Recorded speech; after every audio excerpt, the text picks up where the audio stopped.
Discipline Virtual Parent Workshop. I am Ms. Kendrick, the school social worker at Brookview, and it is my honor to co-host this event with Ms. Freeman, our esteemed parent liaison. I have included my contact information on the right side in the event that you guys have some questions or need some follow-up information on tonight.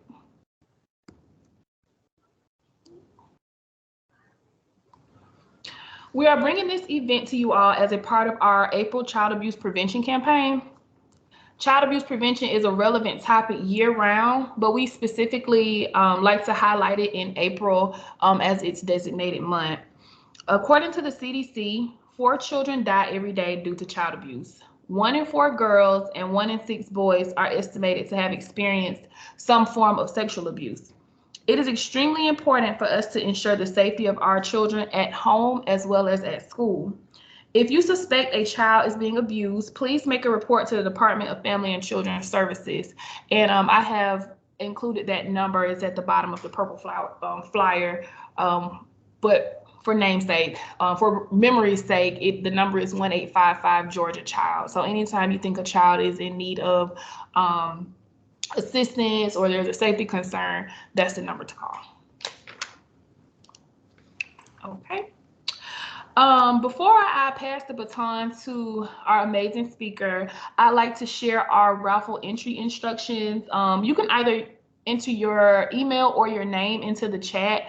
At the end of our presentation, I'll do a raffle to give off, as you can see, an Amazon gift card, a Fire Stick, and a Publix gift card. I actually have 2 Publix gift cards. Our speaker today will give us some information on her background in child services, as well as her current position in her company.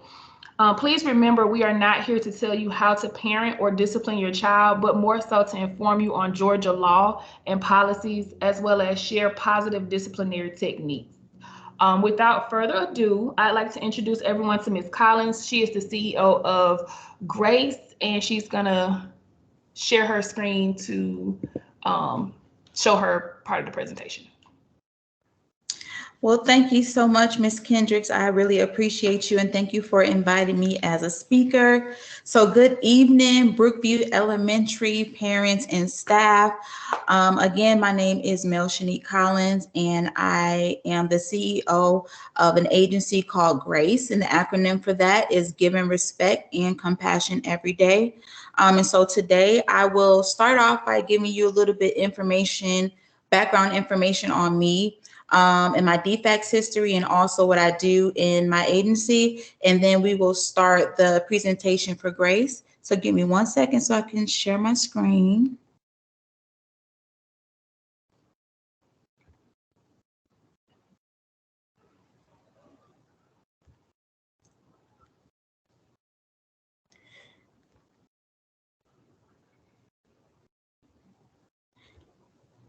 Oh, let me go back. How can I go back?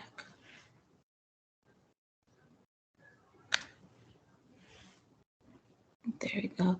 Everyone, please let me know if you can see the first PowerPoint. Yes, ma'am, Ms. Collins, you're good to go. All right, thank you so much. I appreciate that. So today we're going to be talking about discipline. And before I get into that, you all, just wanted to give you a little bit of information about what G.R.A.C.E is. So again, G.R.A.C.E is an acronym for Giving Respect families navigate through the child welfare system and assist in bringing the family unit together. And our goal is to show God's grace through our service to the families and the communities that we serve. And this will be achieved by partnering with schools and educating them on DFACS policies and procedures concerning the families that have chronic DFACS history within their school system. And then we also partner and collaborate with the families that either have a current DFACS case that's open or a chronic history of DFACS cases. And we'll assist them by educating them on the child welfare system.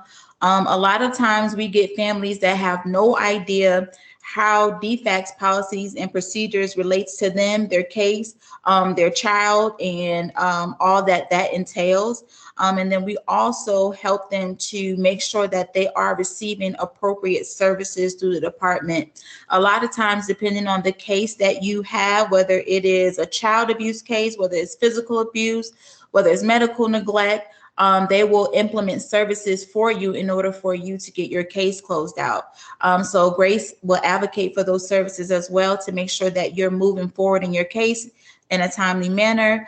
And then also we teach families how to advocate for themselves because again, there's not a lot of education that is given to families when they do receive a DFACS case. And so that is where I come in to educate them on that, teach them the policies and procedures depending on their case and how they need to advocate for services, whether that is food stamps, whether it's Medicaid, whether you need counseling, whether you need some type of evaluation. And that is what my agency does. And we service all families in Georgia. Doesn't matter what county that you're in because DFACS policies and procedures are the same, whether you're in DeKalb County, whether you're in Griffin, Georgia, whether you're in Raven County, all the DFACS policies and procedures are the same. And so Grace services all families. And those services include initially, you'll get a free 30-minute consultation via phone or video call with me. Basically, that's just our process to figure out how can I help you? What are you looking for? What kind of case do you have? What kind of help are you requesting from me? And then those services will include me either attending court, family team meetings with you, being a collateral on your case, development of your case plan. So that's basically finding out what kind of case you have and basically giving you information on what you need to either do to collaborate with the agency to get your case closed or what you need to do as far as getting your case closed on your own. And then those cases include physical abuse, sexual abuse, fathers' rights. So that's helping fathers get information on how to be legitimized. A lot of fathers don't know that information. They don't know about parent acknowledgement forms that's at the hospital when their children are born that they could use as well. We service families that have medical neglect cases, substance abuse, the child has been removed from the home, and a lot more cases. And then I'm also a guide for if a family is in need of information on where food banks are, shelter, how to get help with utilities, and etc. And I will also have my page will be at the end, and that will have all my contact information. So it'll have my phone number, my email, my website information. If you do know a family that is in need of services or you yourself are in need of some help or assistance and you need a free consultation, go ahead and put your email in the chat for me. And then what I'll do is I will forward you all my contact information. And then if you feel like you may be in need of my services, then I will be able to assist you on that way. And so since it is Child Abuse Awareness Month, what we're going to be talking about, to piggyback off what Ms. Kendrick said, is discipline and what is the purpose of discipline. I know a lot of times we all have our own methods of discipline based on traditions of how we were raised, what our parents did with us. And sometimes we have our own convictions on what we think discipline should be based off our child's behavior, or we would like to do something different depending on if we suffered any trauma from discipline. So that is what we will be talking about today. Okay, so according to the Oxford Dictionary, discipline is the practice of training people to obey rules or a code of behavior or using punishment to correct disobedience. The purpose is to teach your child responsible behavior, self-control, and teach them how to manage their feelings and emotions. And a lot of times the common methods from discipline are warnings. So that's when we talk to our child and say, hey, this behavior is not appropriate. So please refrain from whatever the behavior is that the parent deems inappropriate. It'll be a verbal reprimand. So a lot of times it will be us talking to our child and telling them that the behavior that they just exhibited is wrong, and either they need to go in time out, or we will tell them to sit down or go in their room. And that can also mean physical punishment as well.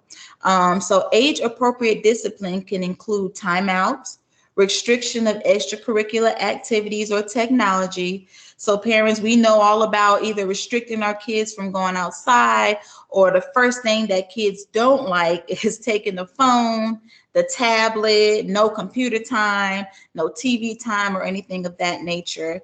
And then appropriate communication regarding the child's behavior and corporal punishment. So a lot of times when we talk about corporal punishment, a lot of parents have mixed feelings and reactions to it.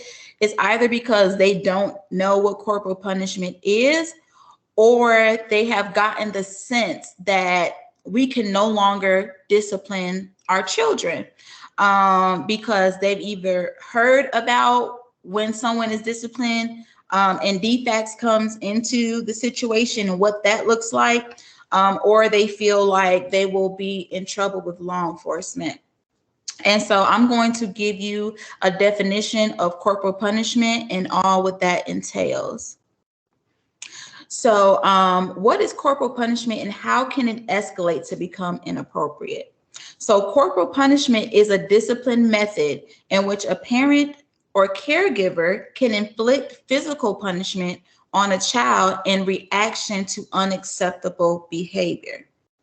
And so when we talk about corporal punishment, a lot of people automatically think of you just spank your child, and that's the end of the punishment. A lot of times parents go to that discipline method specifically, especially when children get older, to spank them, send them to their room, and that is the end of the punishment.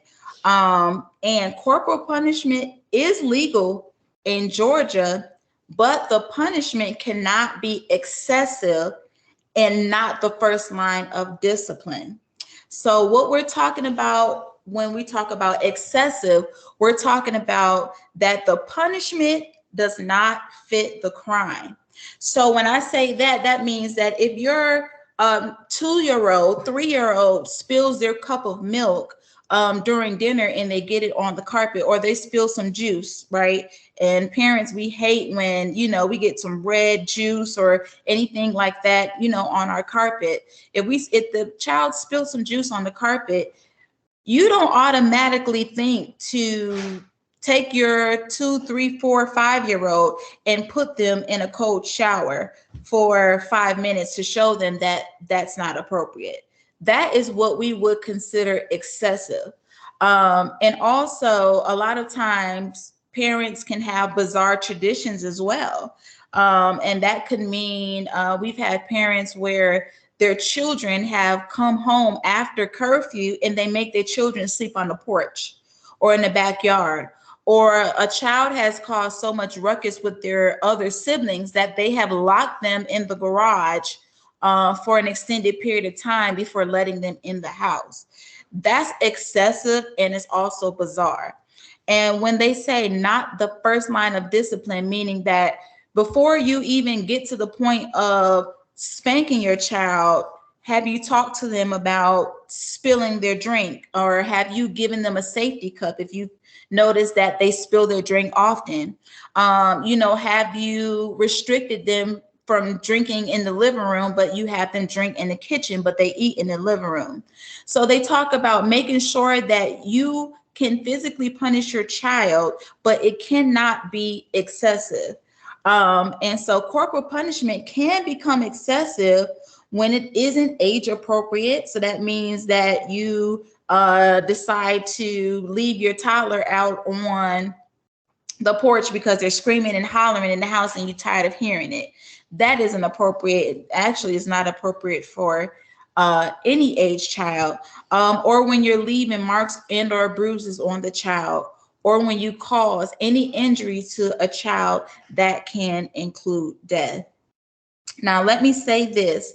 I have a 7-year background history with DFACS. I've worked as a case manager, I've worked as a supervisor, and I've also worked as an administrator for 5.5 years in DeKalb and a year and a half in Spalding County. What I see a lot of the times is that parents spank their children. There's nothing wrong with that. But in the process of spanking their child, this is a typical occurrence of every child, just about, where they are flailing around, moving their arms. And if you're using a belt to spank them, you trying to spank them on their behind, but maybe they're flailing around and they get hit in the shoulder, they get hit on the side of the face, they get hit on the arms, and it leaves a mark because they're moving as you're trying to physically discipline them. If your child goes to school and a teacher observes a mark on your child, a DFACS case has to be called in. If your child goes to the pediatrician for a checkup and they see a mark on your child that looks like, I'm not going to say child abuse, but it looks like it came from a belt, it looks like it came from a shoe, or other things that you have in your home that you may have used to spank your child, they will call in a case. If you go to any other place where they call a mandated report, like if your child had to go to the hospital and they had to remove their clothes for whatever reason, and they seen a lot of marks on your child's butt from you spanking your child, they have to call in a case. And so a lot of times parents get taken aback because they feel like, well, what do you want me to do? My child is cussing me out. My child is not coming home. My child is not following instructions. I go to whip my child, and now a DFACS case is calling me, and you tell me that I cannot whip my child. And so the thing is that if this is your method of discipline, because it is legal, you can do it, but you cannot leave marks or bruises on your child. Because if it is seen by somebody that has to make a report, which is called a mandated reporter, then you will receive a DFACS case.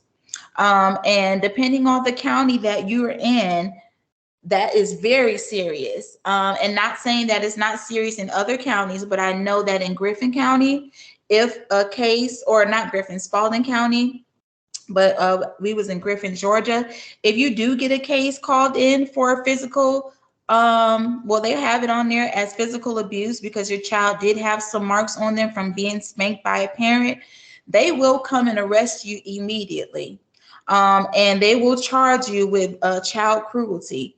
And a lot of times that will come with either removing your child out of the home or placing a family member or friend or somebody in the home that can monitor the discipline until the case is concluded.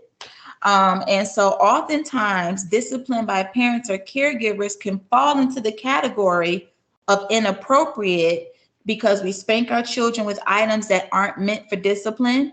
We can be overly forceful with certain methods that we choose, or our own anger towards the child and their behaviors. And so I'm just want to give you a couple of appropriate ways to discipline your child. And again, like Ms. Kendrick said, this is not a guide for how to discipline your child. You know, as a parent, you choose whatever method you would like to use, but this is some guidelines, especially in Georgia, where it is very easy to get a case for physical abuse when marks or bruises are observed on a child from physical discipline. So some appropriate ways to discipline your child is basically just teaching them right from wrong with calm words and a calm demeanor. A lot of times that's very beneficial for toddlers that have a level of understanding, or just smaller children, where you can kind of make sure that, you know, when you do talk to them, just try to be as calm as you can, and try to use words where they will be able to understand you and hear you. I think sometimes as parents, we have so much on our shoulders, and, you know, a lot can frustrate us. And when we yell a lot, that can also cause a traumatic response in our children. And we also have to think, how would we want somebody to talk to us? I know if someone's yelling at me, I don't care if you're justified or not, I'm probably not going to hear you. I'm going to shut down because it may be making me feel a certain type of way. And so the second one is just hear the children out and assess the reasoning for their behavior. Sometimes we forget that children have their own issues, whether we think that they're important or not. They have their own frustrations. They have their own things that make them, frustrated when they get home or they don't want to listen. I know I have a 5-year-old, and one of the things I had to realize from him when he kept getting put on what his teacher calls the red score, meaning that he was misbehaving. I didn't understand why he kept being on red. So I was talking to him, trying to put him on punishment, just saying, hey, no tablet tonight. And just talking to him. And one day he came home and he let me know what other children were doing to him in school. And it was causing him to be frustrated. And so he just acted out. He just yelled. He just, wasn't listening, over talking the teacher. And it made me realize that we don't know what our children are facing in school that causes them to come home and be frustrated. And they might not show the frustration in school, but at home is a place where they feel safe. Is all the frustration warranted to the parent? No, but it is important to listen to your child and hear their reasoning, because it could be that they're being bullied. It could be that they don't understand the material. It could be that, they were just having a hard time listening, or maybe they didn't sleep well the night before and they were tired and frustrated, because even us as adults, we can get frustrated if we don't get enough sleep, or we don't eat, or, if somebody is aggravating us. So just hearing your child out and listening to their reason for their behavior. The third one is giving consequences only when commands were clearly communicated and understood by the child. And this comes with having the child repeat back to you in their own words what they heard you say. And if it is correct, then you should, the command has been understood.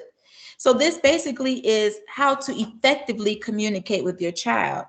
As parents, just being honest, even in relationships, whether it's with your spouse, your friends, your siblings, anybody else, a lot of times we might have issues with clearly communicating how we feel, because we either don't know the right words to say. Sometimes our emotions just come out jumbled up. And when the person does not respond how we want them to, we think that it's because they didn't hear us. But oftentimes, everybody has a different level of communication and understanding. Sometimes it's just being misunderstood. So when you are giving a command to your child, make sure that your child can repeat that to you and they have their own understanding of what you're saying, so you can make sure that they clearly understood what you said. And then one of the fourth ones is knowing when to not respond to certain behavior. When your child is jumping up and down, having temper tantrums, or, just acting crazy anywhere, sometimes you just got to walk about the room.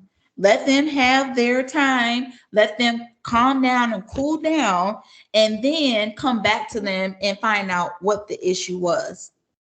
Again, and I'm going back to this as an adult, because sometimes we think that kids should know better, but we exhibit the same behavior. Sometimes we get so frustrated and we just vent. We just, whoever our trusted person is, we just vent and we just say everything that's on our heart and mind. We don't want you to help, right? We just want somebody to listen. Sometimes kids want the same thing, but they don't know how to articulate it. So we always, as parents, have to assess how we want to be treated as well when we go through our hardships in life. So sometimes you just have to ignore their behavior as long as they aren't doing anything destructive, and then come back to it. Also, don't only point out the bad, but do your best to always recognize the good. Some children learn to be recognized by their bad behavior. So if they learn to be recognized by their bad behavior, they're going to keep doing the same behavior if they feel like that's the only thing you notice about them. which is counterproductive, right? Because we're talking about discipline and how to help to regulate a child's behavior. So always try to point out the good, and then you can give your opinion or you can give your feedback on what they might be doing that's bad. If I can say the most important one on this is always, always, always check your temperament before discipline. This will ensure that it will not escalate into anything more serious.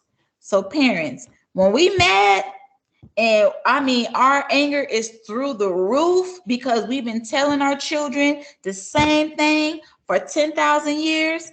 And it seemed like it's going in one ear, out the other, out the door, down the street, into the next county. We have to check our temperament, because when we are angry, we could hit harder, we could hit longer, and we could take not just what the child has done to upset us, but all of our frustrations out. And that could lead to child abuse. That could lead to an injury. That could lead to you actually injuring your child in doing something serious that you never intended to do. So if you are angry and you know you've had it, that really might not be the best time for you to discipline your child. And then the last one is that if your commands that you are telling your child are not being followed through, then that is when you can use age appropriate discipline, because this will help to enforce a level of respect and trust between the parent and child. Like I said, I have a 5-year-old, and if I just yell and yap my mouth all day about what he needs to do, he knows that my mama not serious. She going back and watching TV. And guess what? He's not going to do nothing I'm telling him to do.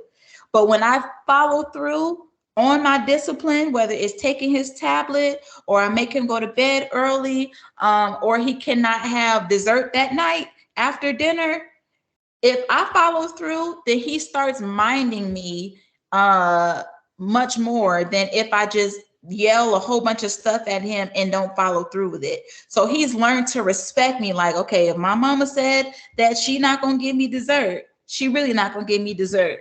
I'm gonna eat dinner and I'm gonna go to bed. And so he will really start to say, you know what? Okay, I gotta respect my mom in this way because I know that she's gonna follow through. And so basically, you all, these are just tips that we could utilize and use when we are disciplining our child, knowing the difference between being excessive or inappropriate, knowing how to effectively use corporal punishment, and also knowing different ways that we could discipline our child without having to physically use some type of force all the time. So guys, again, thank you so much for having me today to speak on this matter. Again, this is my contact info on this page. If you all feel like there is a family that will be in need of my services, or you yourself have some questions, please leave your email address in the chat, and you could just put Grace in quotation marks, and then I will get you all this information today as soon as we get off this call. Thank you so much, you all, for having me. I appreciate you. Miss Collins, that was amazing. Thank you so much. I've shared your contact information in the chat, but once I post the recording, I'm also going to share your contact information along with the recording. So thank you again so much. We appreciate you. Thank you for your time. I know you're at home. So thank you so much for just taking this time out with us this evening. It was amazing. Problem. And as a parent, that was incredible. So thank you so much for thank you again. That information. All right, Mrs. Kendrick, I'm turning it back over to you. Okay, and I want to second that. Thank you, Ms. Collins, for contributing to our parent workshop tonight. In addition to thanking Ms. Collins, I would also like to thank all of our participants. Thank you for joining. We hope you were able to, kind of soak something up. All of this information will be available via recording. In the event that you missed something or you would like to share, please continue to support us as we bring quality content to all of our families and just build a better relationship between the school, community, and the families. So without further ado,